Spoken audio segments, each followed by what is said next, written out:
سيدنا محمد وعلى آله وصحبه ومن تبعهم بإحسان إلى يوم الدين. سبحانك لا علم لنا إلا ما علمتنا إنك أنت العليم الحكيم. أما بعد فإن أصدق الحديث كتاب الله وخير الهدي هدي محمد صلى الله عليه وسلم. Di dalam tuntunan hadis dari kitab Riyadhus Shalihin, kita melanjutkan dalam bab mendamaikan antara manusia, al-islah bainan nas. Pada bab yang sebelumnya dalam bab syafaat, hadis yang terakhir dari Ibnu Abbas radhiyallahu anhu menjelaskan kemudian tentang kisah Barirah dan suaminya. Maka kemudian Rasulullah SAW mengatakan kepada Barirah, Laura ja'fihi qalat ya Rasulullah ta'muruni innama asfa'u qalat la ajjata li. Jadi kemudian di dalam riwayat ini Ibnu Abbas menceritakan tentang kisah Barirah. Barirah itu yang kemudian bekas budak, setelah itu kemudian merdeka. Setelah merdeka kemudian kata Rasulullah, kalau Anda mau, Anda rujuk sama apa? Ya, kalau dulu kan kalau budak itu kan boleh dikumpul oleh yang punya. Maka kemudian kata Rasulullah, kalau Anda mau, Anda rujuk sama yang dulu memperkerjakan Anda. Ditanya sama Barirah, ya Rasulullah, apa Anda nyuruh saya? Kalau nyuruh mesti harus. Tapi kalau tidak nyuruh, tidak, kata Rasulullah, saya hanya ngasih tahu saja. Oh, ya sudah, kata Rasul, kata Barirah, saya tidak punya hajat kepada orang itu. Dan kemudian dalam riwayat yang lain, Imam Nawawi itu menjelaskan bahwa pada saat itu Barirah itu sudah mempunyai suami, yaitu budak yang lain, suami budak yang lain. Maka kalau seandainya dia cerai, dia minta untuk diperceraikan, kemudian dia menikah dengan suami yang kemudian budak ini nanti pantas. Bab yang selanjutnya yaitu bab tentang al-islah bainan nas, yaitu kemudian mendamaikan antara manusia. Ayat yang pertama yang dibawa oleh Imam Nawawi rahimahullah dari surat An-Nisa ayat 114. Allah Ta'ala berfirman, qala ta'ala la khayra fi katsirin min najwahum illa man amara bi shadaqatin aw ma'rufin aw islahin bainan nas. Dalam hadis ini dalam ayat ini Allah Ta'ala menjelaskan tidak ada kebaikan di dalam pembicaraan mereka kecuali orang yang kemudian mengajak kepada kebaikan, orang yang kemudian mengajak kepada sedekah atau mendamaikan. Nah, ini termasuk kemudian ketika Rasulullah SAW menjelaskan bahwa nanti setiap omongan anak Adam akan menjadi senjata bagi dirinya yang bisa memusnahkan diri sendiri. Kecuali kata Rasulullah, orang yang seperti ini tadi, orang yang kemudian amar ma'ruf, kemudian orang yang nahi munkar, atau orang yang berzikir kepada Allah Ta'ala. Tiga golongan ini orang yang tidak akan rugi dengan omongannya. Selanjutnya kata Rasulullah, amma siwa dzalik, adapun yang selain tiga itu tadi, orang akan rugi dengan omongannya sendiri. Berdua tidak ngomong itu nanti. Ketika ada di akhirat, Allah Ta'ala menjelaskan nanti akan ada hari yauma yaqumul ruhu wal malaikatu shaffan la yatakallamuna illa man adzina lahu rahmanu wa qala shawaba. Allah Ta'ala menjelaskan nanti akan ada suatu hari di mana Allah Ta'ala akan mendirikan semua orang, dijejer oleh Allah Ta'ala dalam beberapa shaf. Kemudian Allah Ta'ala menjelaskan semua orang tidak ada yang berani bicara, malaikat ataupun manusia, kecuali yang memang diizinkan oleh Allah Ta'ala untuk berbicara, dan mereka pasti akan bicara dengan sebenar-benarnya. Dakwah ini bujuk di sana. tidak berani bujuk. Dan maka kemudian Allah Ta'ala pun menunjukkan ada pun orang yang tetap nekat mau berani bujuk, minta saksi, kata Allah Ta'ala, al-yawma nakhtimu ala afwahihim. Mulut yang biasa bujuk itu dikunci oleh Allah Ta'ala. Sing disini kemudian biasa bujuk, ngomong, sekarang tutup oleh Allah Ta'ala. Dan kemudian wa tukallimuna aydihim, yang kemudian berbicara adalah tangan, wa tashhadu arjuluhum, dan kaki yang akan menjadi saksi. Ya Allah, dulu saya yang jalan ke sana, kata tangannya saya yang nyuri, ya Allah, kata kakinya saya yang mengantarkan orang itu untuk mencuri sampai masuk ke rumahnya, aku sing manjat omahe. Semua akan memberikan pengakuannya.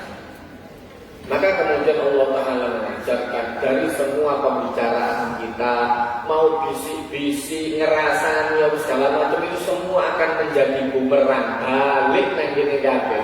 Makanya kemudian hati-hati di dalam membicarakan orang lain. Maka kemudian Rasul Shallallahu Alaihi Wasallam mengajarkan, kalau seandainya ada orang datang kepada Anda, kemudian mereka membicarakan keburukan orang lain, tidak ada suka.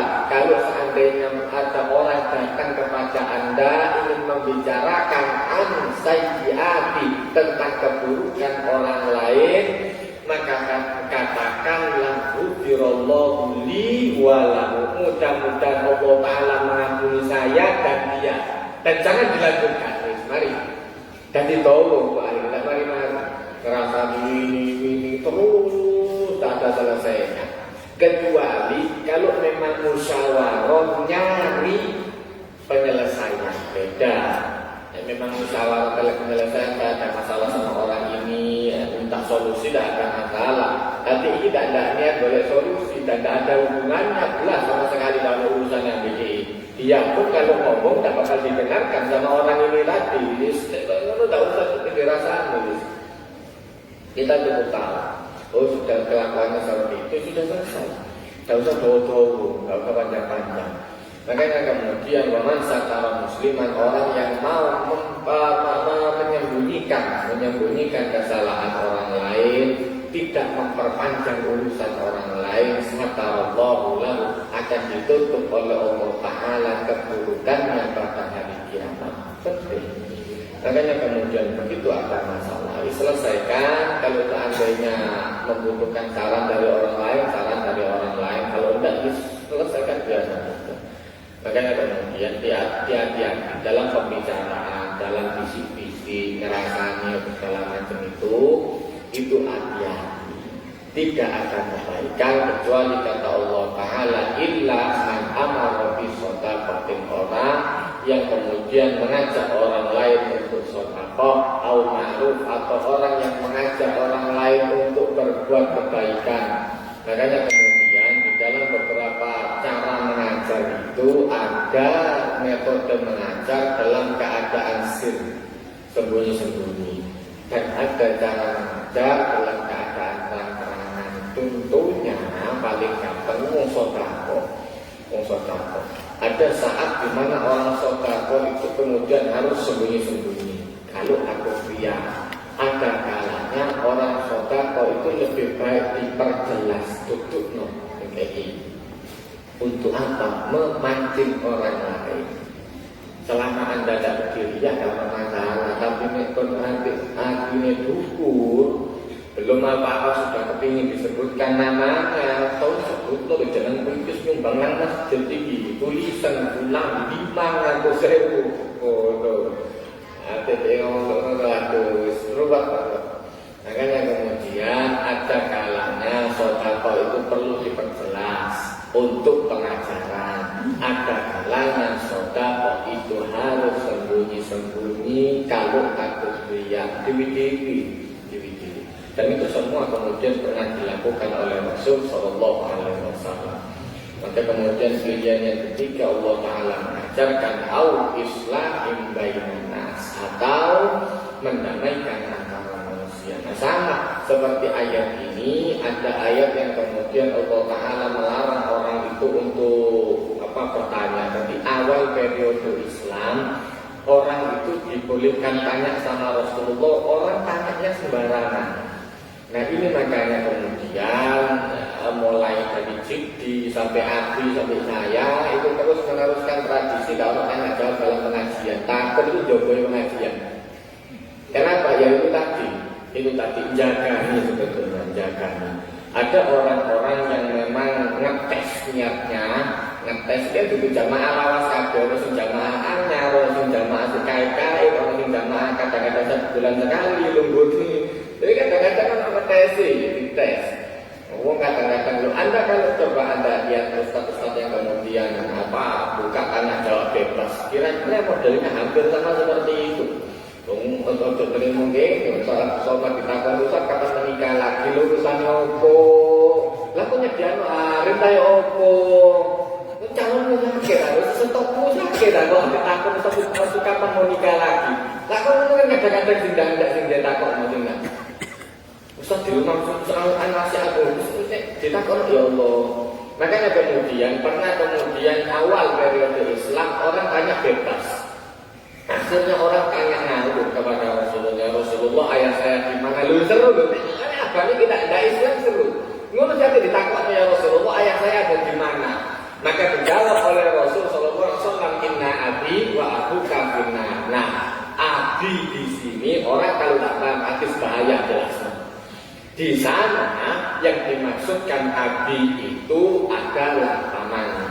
Jangan diartikan abi itu ayah Rasulullah. Tidak, karena abahnya Rasulullah itu meninggal di saat sebelum sebelum Rasulullah diutus. Dan apa yang kemudian sebelum Rasulullah diutus masih diampuni oleh Allah Ta'ala. Setelah Rasulullah diutus baru beda. Maka kemudian dalilnya apa? Ada di dalam ayat yang lain ketika Bani Israel itu kemudian di anak-anaknya Nabi Yakub itu kemudian dibaiat oleh Nabi Yakub, apa yang Anda sembah setelah peninggal saya? Maka kemudian anak-anaknya Nabi Yakub mengatakan qalu na'budu ilahaka wa ilaha abaika Ibrahim wa Ismail wa Ishaq. Posisinya Nabi Ismail itu bukan abahnya, itu pandang, tapi iso posisi sebagai abah. Itu posisi bisa seperti apa? Nah, maka kemudian para ulama menjelaskan di sana yang dimaksud oleh Rasulullah bukan ayahnya Rasulullah Abdullah, bukan, tapi Abu Thalib. Karena Abu Thalib itu meninggal setelah Rasulullah diutus dan tidak sempat masuk Islam. Maka kemudian dijawab sama Rasulullah, ya gampangan terjemah itu sabi wa abu kabina. Kamu dek terokok bisa. Wong yo ngono lah nangkep. Dan makanya kemudian nek nangkep itu untuk takon sing mangkel awak dhewe. Ustaz, kalau seandainya saya tidak sholat 3 hari gimana?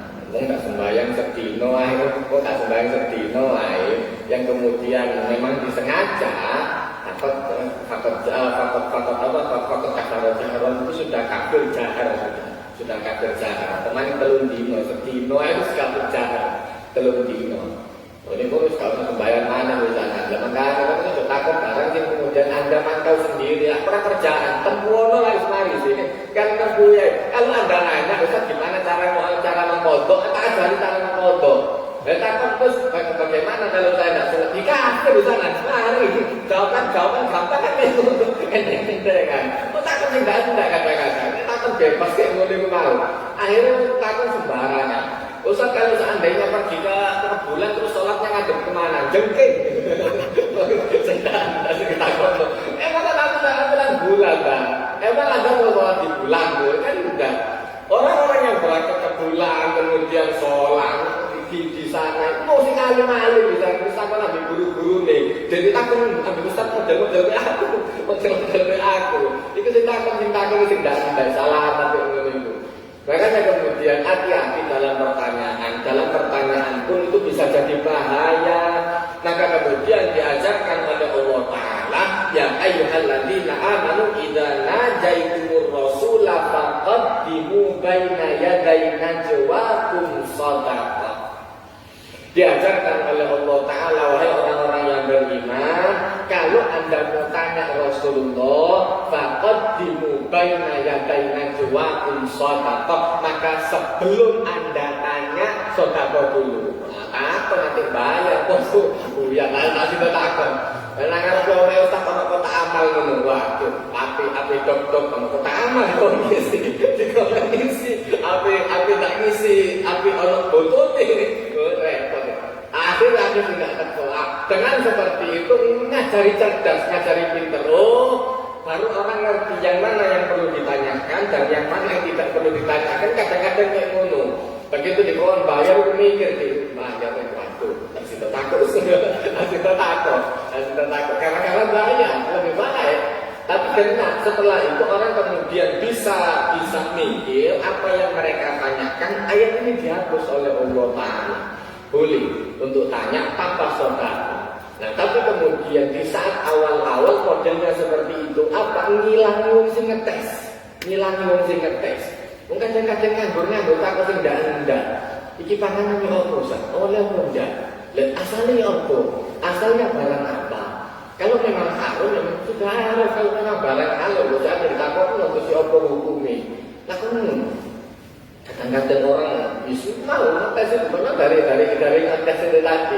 Makanya kemudian ada kalanya ngetes itu diperbolehkan untuk memperkuat iman.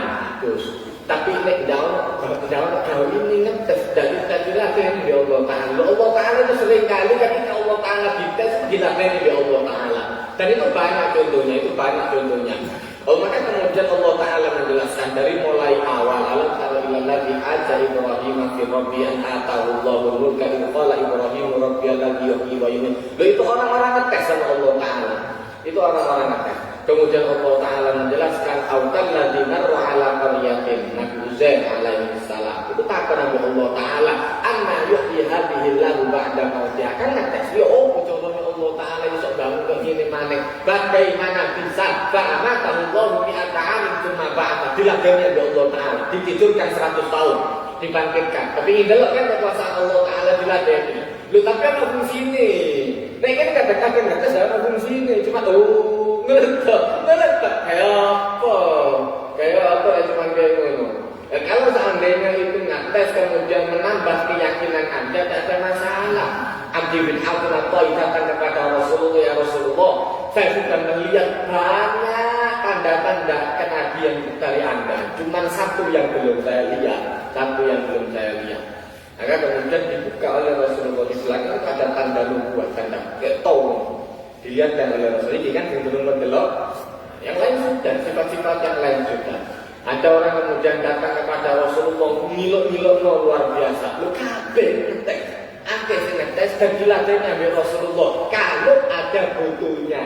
Lagi tidak butuh nih. Orang imannya sudah baik. Terus takut, ya Rasulullah abah saya di mana? Lu harus ngerti nih abahmu itu meninggal di saat ini semua sahabat meriwayatkan. Abahnya dia yang nanya ini meninggal di saat Rasulullah sudah diutus menjadi nabi dan tidak Islam. Itu jelas di sana lebih merokok. Itu lebih merokok jelas. Lalu saja ditakut mana? Lah umpama dijawab lebih merokok, jangan. Orang imannya sudah baik, kemudian tanya untuk merusak imannya sendiri dosa. Dan itu yang tidak disukai. Maka kemudian disetok sama Allah Ta'ala. Kalau sama tes, mari. Karena tambah rusak. Iman ini wis kena-kena, wis enak-enak ngurung pengajian, akun sing ndak. Dari dijawab ambil ustaz sing ndak percaya ambil ustaz gimana. Lah pokoknya Allah mau takon sing ndak. Kan kayak ngono. Allah takon sing ndak. Wis enak-enak ngurung pengajian, enak-enak lungguh ambil Rasulullah. Takon sing ndak. Dijawab ambil Rasulullah sing asli. Kamu mari enggak lebih baik enggak usah tanya. Wis aman ngono. Dan saya itu kadang-kadang bingung, ngomong sing atus-atus tengku luar biasa. Itu kadang-kadang takon ambil api. Lu status kok gimana kalau kayak gini? Kini ku serba salah. Ati wong ngamukan atus gak gelem disalahno. Lu sakjane sing salah ku dhewe. Cuma tak kandhani. Sing salah ngono. Ari ndak ngomong aku ustaz kok iki, aku ndak salah. Akhirnya ustaz sing salah. Akhirnya kita sing dalek-dalek. Akhirnya kan semua ustadz kan. Sing ngomong kan ustadz. Kita mau jujur, sakjane sing salah kok. Kayak ngono kayak Rasulullah itu. Kalau dikasih tahu orang tua Anda ada di neraka, makalah di Rasulullah, makalah di Rasulullah dosa gede, makalah di Rasulullah dosa gede. Makalah di ustaz, engko dosa, tapi ini gak tanah sehati. Yo, ya apa? Iki sing serba salah.